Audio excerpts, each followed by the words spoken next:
The man nervously drew a circle on the floor with a piece of chalk. Because something evil was trying to get through the door. Just in time, he finished the circle. When the spirit entered the room, it kept circling around the bed. An invisible barrier trapped it outside and kept it from getting any closer. Once Jack realized the spirit couldn't reach him, he slowly drifted off to sleep. After checking the room and finding the spirit gone, he finally relaxed. Jack was a writer who specialized in supernatural horror novels. When he was a child, he accidentally pulled a trigger. The accident killed his mother. His father was devastated and passed away not long afterward. Ever since then, Jack had been seeing his mother's ghost. Lately, the visions had become more frequent. For years, guilt had haunted him. Hoping to give his parents peace, he decided to scatter their ashes at one of their favorite travel destinations. Afterward, he checked into an old hotel where they once stayed. He planned to leave the next day, but there he heard a strange legend. People said a witch had once been burned alive at the hotel. Since then, guests had mysteriously disappeared. After several failed investigations, the owner sealed off the room connected to the legend. Everyone was warned to stay away. Curious, Jack asked the receptionist to take him inside, but she refused, afraid of getting in trouble. Anna, who loved ghost stories, immediately pulled out a book. According to the book, drawing a chalk circle around yourself could protect you from the witch. As they talked, a hotel worker named Abby walked over. Excited, Anna asked him to tell the story again. Abby was supposedly one of the people who had encountered the witch. After some hesitation, he began.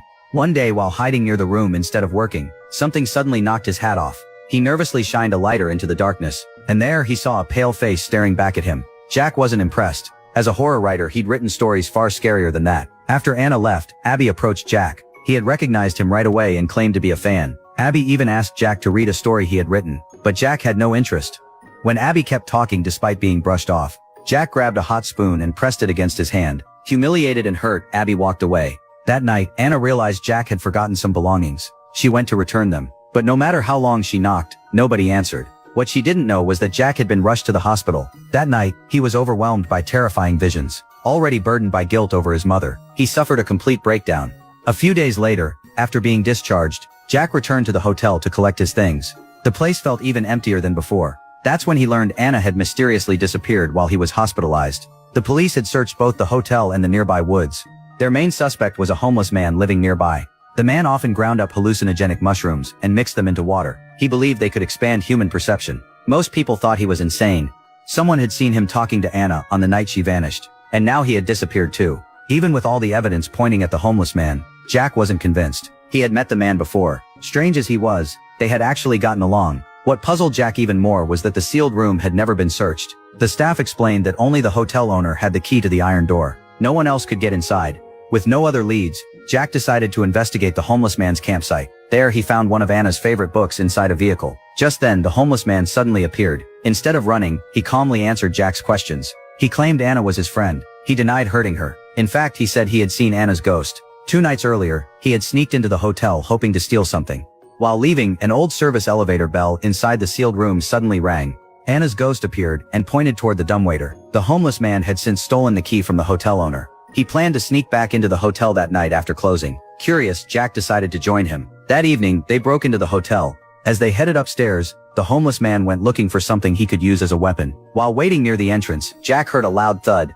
A security guard had discovered the intruder and knocked him unconscious. The guard never noticed Jack hiding nearby, so Jack continued alone. Soon, he reached the top floor and entered the mysterious suite. Inside, there was nothing unusual, just the smell of decay. Gradually, he relaxed. Without realizing it, he fell asleep. Later, someone woke him up. The hotel owner had discovered the missing key and come to investigate. Without thinking, Jack handed the key over. Just as they were about to leave, Jack noticed a small hidden door in the wall. The owner's reaction was immediate. He desperately urged Jack to leave. Ignoring him, Jack opened the door. Inside was an old food elevator. The owner's nervous behavior made Jack suspicious. He pressed the control button. As the machine rattled to life, something slowly rose from below. It was Anna. Her body had been missing for days. Jack froze in horror. The owner knew the secret was out. He immediately locked the room and left. Then he staged the hotel to make it seem as though no one had ever entered. His plan was simple: leave Jack trapped inside forever. Next to Anna's body, Jack found his own recorder. In a recorded message, Anna revealed the truth. She had been involved with the hotel owner,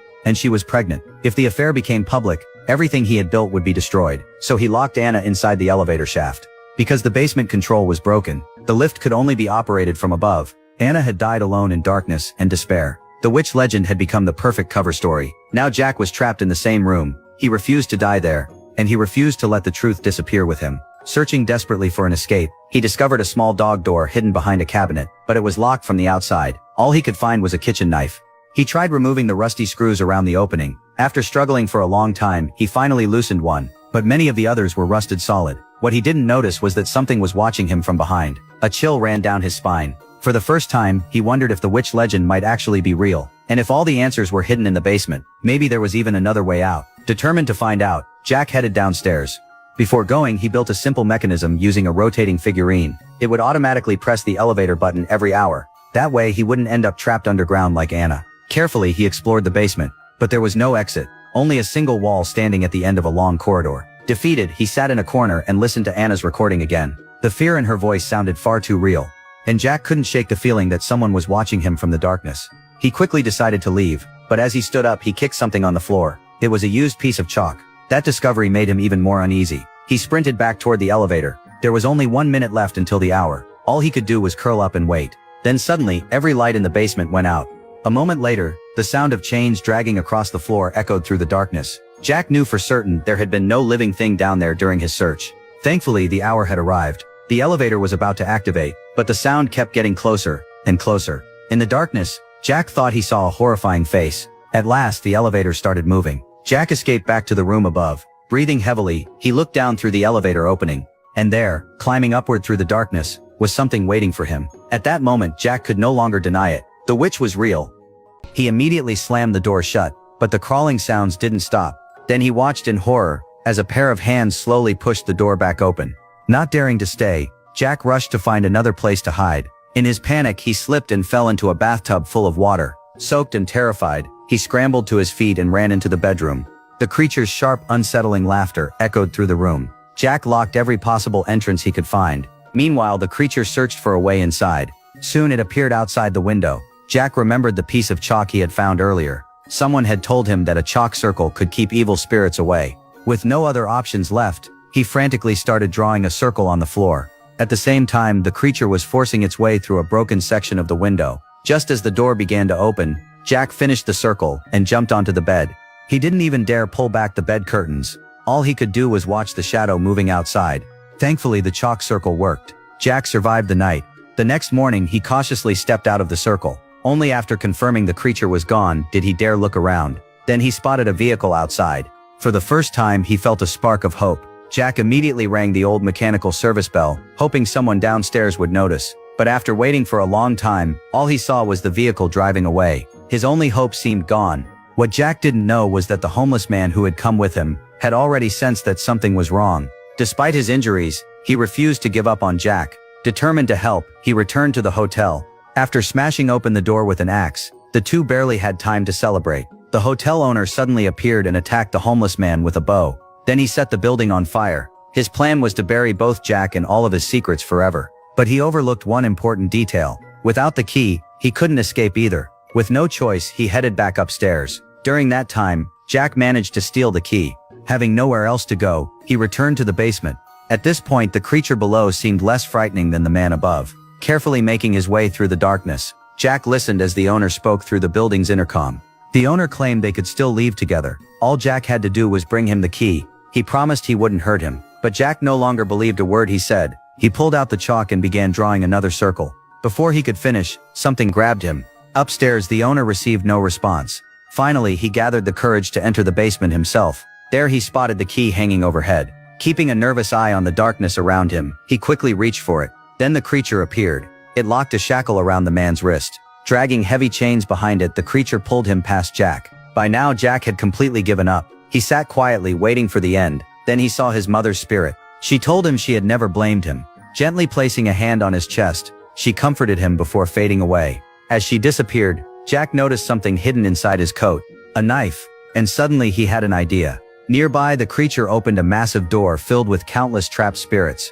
The owner was the first to be dragged into the darkness beyond. Seeing this, Jack found the will to fight again. No matter how hard the owner struggled, he couldn't break free from the chains. Meanwhile, Jack managed to free himself. He sprinted toward the service elevator. Before leaving, he grabbed the key hanging above. Maybe Anna was still watching over him somehow, because at that exact moment, the clock struck the hour. The elevator mechanism activated automatically. Jack made it back upstairs and escaped before the creature could catch him. But when the elevator doors opened, Another nightmare awaited him. The entire hotel was engulfed in flames. The thick smoke quickly overwhelmed him. Jack lost consciousness. Fortunately, someone found him in time and carried him to safety. The fire destroyed the hotel, along with every secret hidden inside it. But what surprised Jack most happened later at the hospital. There, he ran into Abby, and Abby revealed a terrifying truth. The night Jack insulted him and refused to listen to his writing, Abby had become furious. As revenge, he secretly mixed some of the homeless man's hallucinogenic mushroom powder into Jack's drink. That was why Jack had started seeing visions of his mother. The guilt and hallucinations had ultimately led to his first hospitalization. Overcome with regret, Abby sincerely apologized. Jack listened quietly. Then he looked down at the bruises on his wrists left by the chains, and doubt filled his mind. Had everything happened because of the mushrooms, or was there really a witch living beneath that hotel? In the end, the answer didn't matter, because sometimes the darkness inside a human heart is far more frightening than any evil spirit. And now the fire had buried every secret and every sin beneath the ashes forever.